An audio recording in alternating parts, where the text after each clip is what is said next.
अपना अटेंशन, अपना फोकस, अपना अधिकार के लिए मांगने के लिए है, किसी का अधिकार छीनने के लिए नहीं है। हम लोग बुकुमबारा लोगों का दिल बहुत बड़ा है। हम लोग बुकुमबारा लोग कोई का खिलाफ नहीं है, किसी का खिलाफ नहीं है।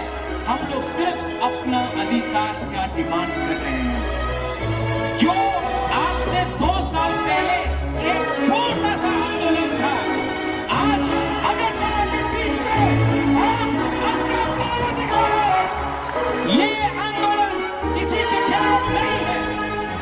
जो लोग बोलता है कि त्रिपुरा लोहा आने के बाद त्रिपुरा में प्रॉब्लम होगा, लेकिन आज एबीसी एरिया में कहीं न भी मणिपुरी हो, बंगाली हो, मुसलमान हो, हिंदू हो, क्रिश्चियन हो, कोई भी हो, किसी के ऊपर आक्रमण नहीं हुआ है, किसी के ऊपर अत्याचार नहीं हुआ है।